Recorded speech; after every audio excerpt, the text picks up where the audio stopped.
Let's talk Israel. Ah, boy, here we go. No, seriously, let's talk about Israel.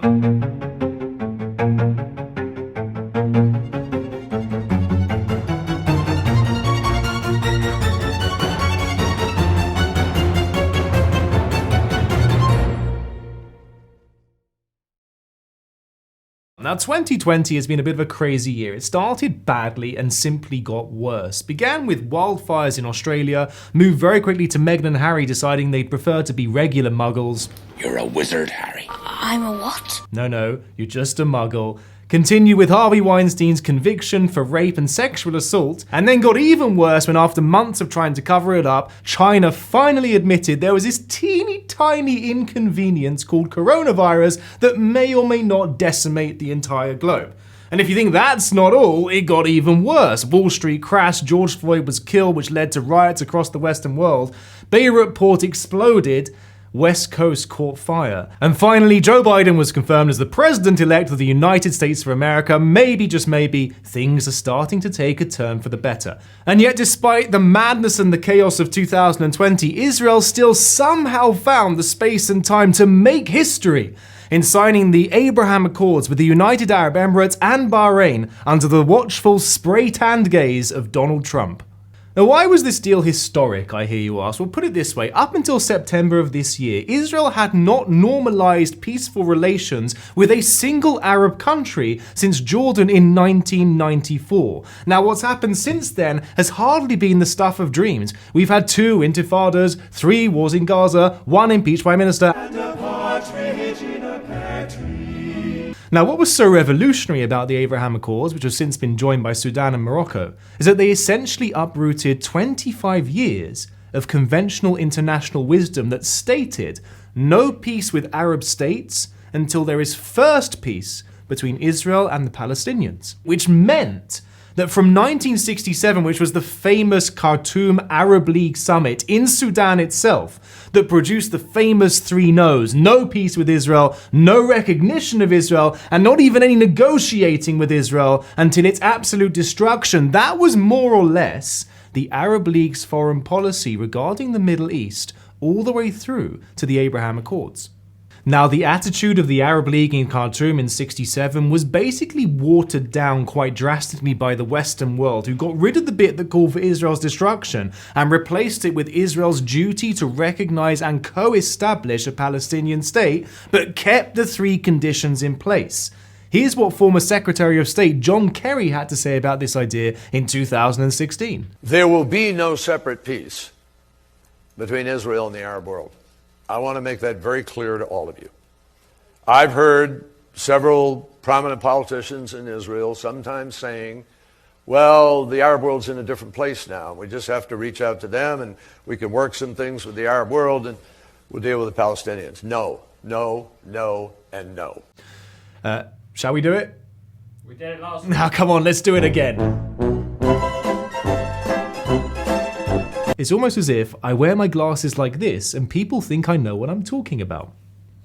But now you see, John Kerry and his ilk, as naive and pessimistic and wrong as they may have been, they did still have a point. You see, that wisdom wasn't conventional for 25 years for no reason whatsoever. The basic question is, surely a lasting conclusion to the Israeli-Palestinian conflict is still of paramount importance to the region in general. And some argue that actually, here's a brilliant idea. The fact that Israel is now on good speaking terms with so many of its Arab neighbors, that will inevitably lead to improved Israeli-Palestinian relations. The problem is, the moment the Abraham Accords were announced, the Palestinians disavowed them and severed all communications with both Israel and the United States.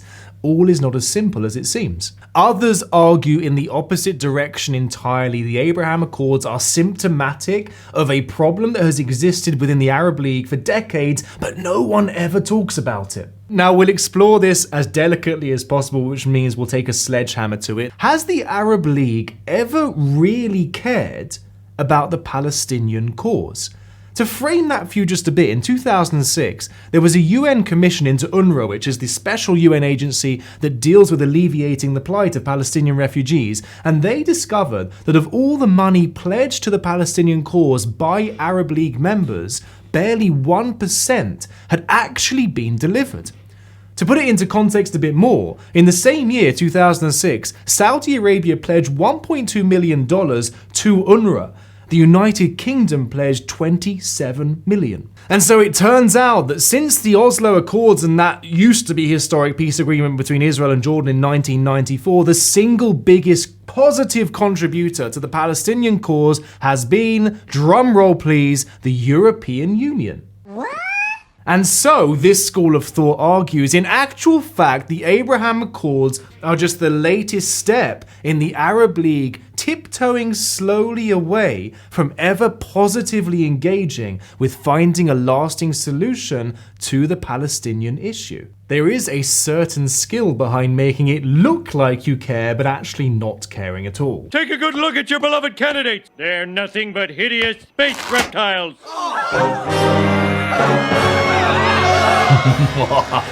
So if this is true, and in fact the Arab League has completely abandoned the Palestinian cause, and in reality it's only Israel that's gaining from the Abraham Accords, where does this whole situation leave the Israeli-Palestinian conflict?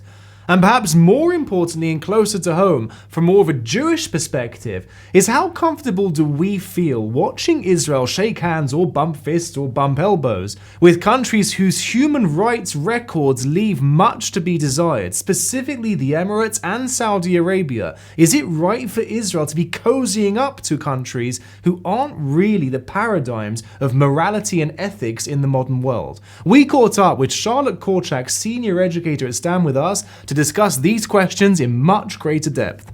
I guess a great question to start with is why now? Like, where did this suddenly come from after 26 years of inactivity and apathy and enmity? Why now? Why has it suddenly become possible to strike these treaties?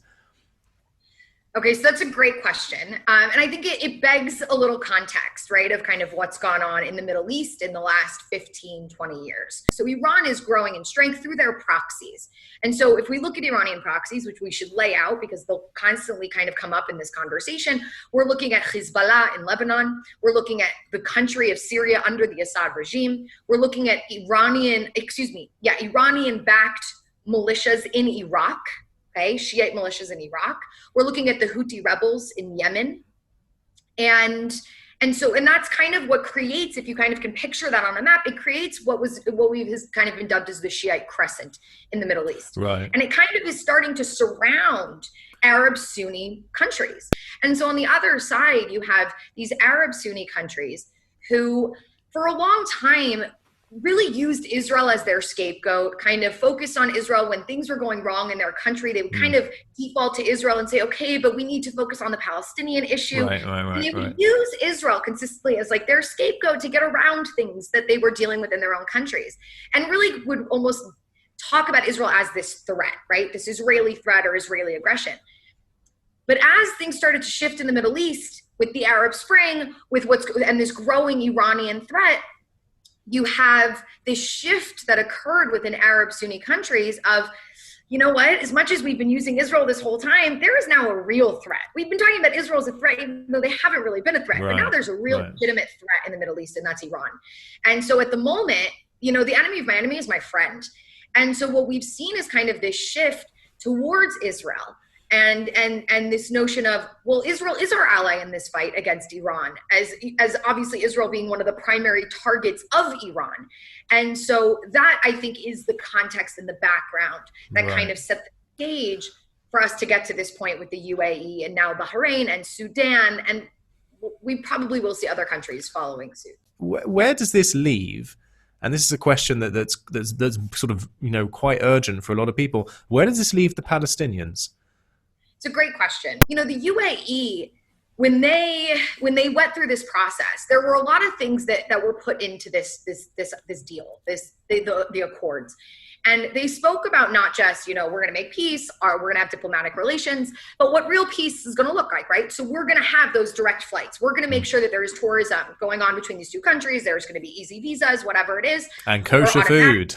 Kosher food. Very important. Very important. It is. For the people Jews like me, need their you. food. They do. The Jews need their food. If we can't get food in a place, then we're not going to go there. We're there. Exactly. And I'm with you. I'm ready to go to Dubai as soon as I can get there. Let's understand the context as to why this was such a blow to the Palestinians. So let's go back to 2002. 2002 was this very kind of crucial moment. This thing happened, but it happened in a context where it was kind of drowned out by what was going on in the background. And that was the Arab Peace Initiative, right? The Arab Peace Initiative, put forward by Saudi Arabia, endorsed by the Arab League, basically said, we will, if Israel agrees to make peace with Palestinians, withdrawing entirely to the 1949 armistice lines and out of the Gaza Strip, making that a Palestinian state, then Arab countries can normalize relations with Israel. I think there was also part of that charter was to guarantee a Palestinian capital in East Jerusalem was also crucial. Yeah. It went according to the Palestinian demands. And now, of course, it was 2002. It was the height of the Second Intifada. Nothing really came of it, but it was a big moment. It was a moment basically where, at least I look at it from a historical standpoint, of the moment where we saw basically an acceptance of Israel and an end to Arab rejectionism. Okay? So in a sense, it was a good thing. I do actually recall that at the time, I think it was totally overshadowed by that terrible terrorist attack on Erev Pesach, the day before Pesach. That was one of the main contributing reasons why Israel rejected this initiative out of hand. But you're saying there's still a positive element to the fact that even though like the preamble was totally unrealistic from an Israeli perspective, just the fact that the Arab League had, let's say, moved away from Khartoum of 1967, the three no's, no peace, no recognition, no negotiation, the fact that those three were on the table theoretically was already a step. Huge step. It wasn't just theoretically. It was basically the Arab League saying, Israel's here and they're not going anywhere. So, but they established a paradigm, okay? Israel, we're not rejecting you anymore, but to fully accept you, you have to make peace with the Palestinians. That's been the paradigm from 2002 onwards. And then what happened? This summer, all of a sudden, the paradigm shifts because the UAE goes ahead and does this. The Palestinians freak out. Okay, what is happening? This is not supposed to happen. They turn to the Arab League and they say to the Arab League, you need to condemn this. This goes against Arab League policy or what we believe to be the paradigm laid out by the Arab League. And the Arab League said no, they didn't condemn it. The Palestinians, unfortunately, are positioning themselves in a really bad place, even though the Emiratis said, we're not abandoning you. Here's what the paradigm has become in the eyes of the Emiratis. Look, we've tried for a long time to make our relationship with Israel contingent on peace with the Palestinians. It hasn't worked, okay? And meanwhile, there's been this looming threat that's Iran, and I think of all countries, the UAE has a legitimate right to be afraid, as they literally are right there across the Gulf. Across the pond, as we say here, Literally. I mean, and so they're kind of saying, listen, for our own self-interest, we have to do this, but you're not being pushed aside. Where do they see because you did mention before, and I will push back against this, one of the terms of the agreement with the Emirates was the cessation of the plans to annex chunks of the West Bank. But I think we have to remind ourselves that was only a relatively recent policy in Israel that to the skeptics looked like Israel had put it on the table, almost dangling bait in front of the Emirates, and then taking away the stick and the carrot that they put there 5 minutes ago. And maybe Palestinians saw that and they're like, that isn't a concession. You've done us no favors by withdrawing a policy that we were never going to agree with and you only introduced about a year ago. That's A. And building on that is where does the Palestinian Authority see the end game of this initiative that they're so scared of it? What's interesting is they for a long time, they felt like the Arab world was doing their bidding, and they were, right? And now they're not anymore. So their end game now, I think they're kind of scrambling. And they're really, I mean, their glimmer of hope at the moment is the fact that Trump was now voted out of office and that Biden is going to become the new president. That was a celebratory moment for the Palestinians. Literally within, I think, a couple of weeks of Biden getting elected, they've now re-upped that coordination.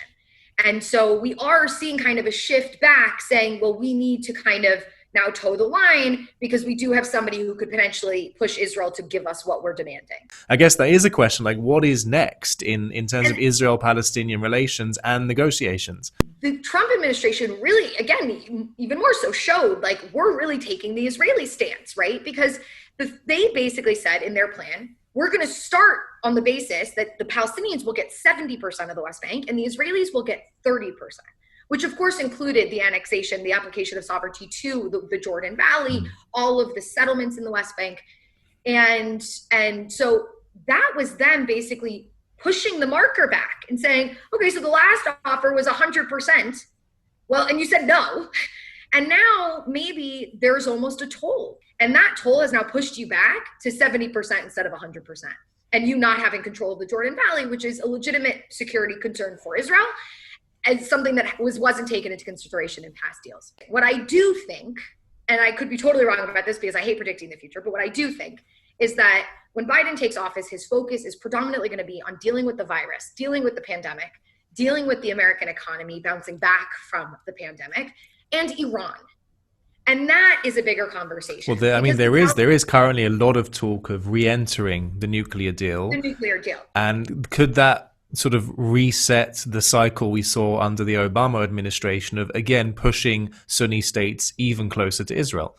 So, yes, but there's a big but there. I think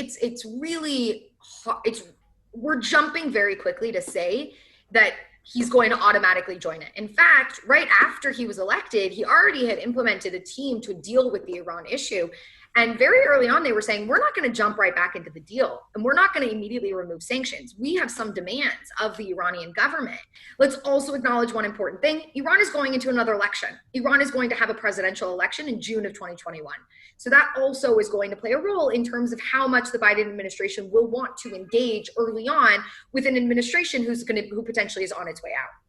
So I'm sure it will be a free and open and democratic election, of course. It's so funny. They actually do have open elections in Iran. Well, with pre-selected candidates, yeah. So whoever Ayatollah Khomeini approves, they get on the list, and you can choose one of them. Yeah. Exactly. So they do have fair elections. I mean, they do have free elections, but not to get to the place where you're the one running. Right. You can vote, but who you're voting for is going to be limited by, yes, the clerics, the mullahs, and of course the Ayatollah. So it's interesting, but I also very much believe that it would be ridiculous, and I just don't think this would be the reality, that Biden would jump back to Obama policies simply because the world has changed. Specifically, the Middle East in the last 5 years has changed dramatically. There's a little bit of discomfort, to put it into context, with the hands that Israel is now shaking, in the sense that there are some people who are quite uneasy about the fact that Israel, which we want to celebrate as a light unto the nations, is now rubbing shoulders, or in COVID era, bumping fists, not shaking hands, bumping elbows, with some pretty serious human rights violators. I'm not going to point many fingers, but Saudi Arabia is quite high up on that list. And there's been all sorts of interesting developments with Sudan, with the most recent sort of signatory to the Abraham Accords, where they have until recently been on a state-sponsored terrorist list. There have been economic sanctions that were lifted by the United States in return, ostensibly, for shaking Israel's hand. But I think most people would focus on Saudi Arabia and Bahrain to a lesser extent, and ask the question, are we morally or ethically comfortable with Israel kind of bartering its ethical duties for the sake of political and economic gain? When we talk about that, I think the big thing to talk about is the fact that you said we were a light unto the nations, right? So what does that mean, right? If you can shun them and say, oh, how dare you? And they'll just continue doing what they're doing, which has been the reality. But if you become closer to them, and if you have that relationship with them, and if more people from the Western world are visiting these places, it almost forces these places to become more moderate and more progressive, because they're the people who are coming, and just the reality is kind of pushing that. And so I actually think just the opposite. Yes, and again, let's talk the same way. Having a relationship means that you have a say. You can comment, you can say to these people, and if something does go down or something's going on, you can condemn them, and your condemnation has a bigger impact because you have the relationship rather than if you didn't. And so, yes, it should be a little bit, it makes sense being a little bit uncomfortable with it, but I also think there's an element of, well, this is a starting point. It's not the end point, right? It's not saying, let's have this relationship and you just keep doing what you're doing and we'll keep doing what we're doing. A relationship comes with let's also grow and change and work together to become better. But I think this is our time to be the light unto the nations. And this will give us the opportunity to be able to do that. Charlotte Korczak from Stand With Us, senior educator of Stand With Us, thank you so much for your time and for a really incredibly insightful conversation. I've learned a lot, and I'm sure that our viewers and listeners have learned a lot too. Thank you so much once again. My pleasure. Thanks for having me. It was great.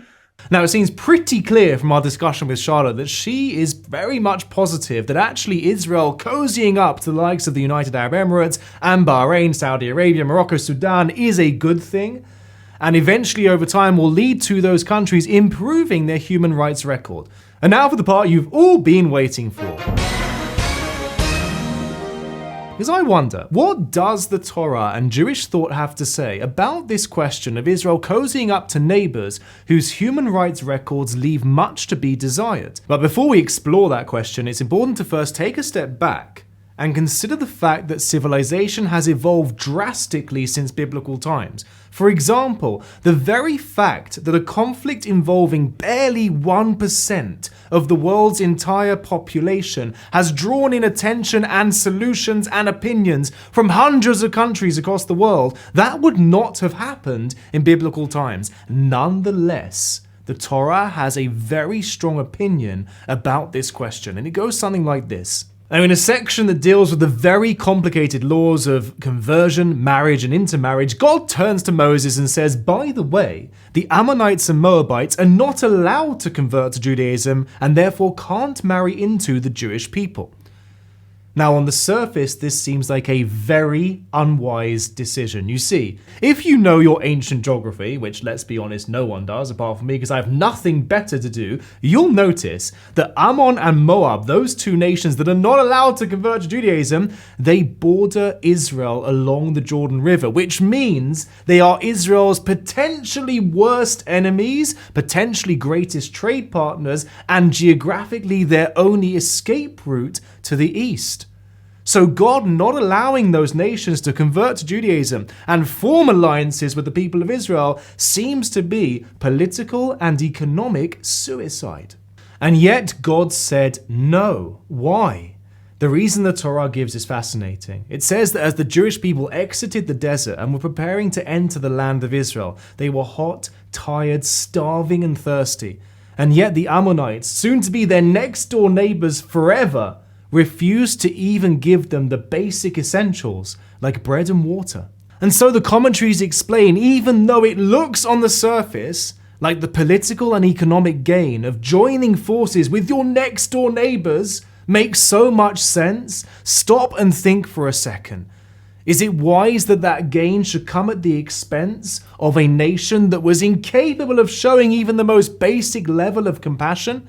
That was incapable of demonstrating even a simple level of kindness, that practiced that much cruelty when all you needed was a bit of bread and a drink of water. Now, what I think we can learn from this unequivocally powerful lesson, and this applies both to Israel and to its new Arab partners, is that political and economic gain can never come at the expense of compromising ethical and moral values. On the contrary, political and economic gain should only ever be used for a tool for improving those values together. Now that's food for thought, and I'm sure you've got a question or 2,000, but look, the Middle East, it's a complicated region. I doubt we're going to solve its problems in the space of 20 minutes with a bunch of memes. So in the meantime, I'll wish you and yours a very happy and healthy new year, and I'll see you for the next episode in 2021.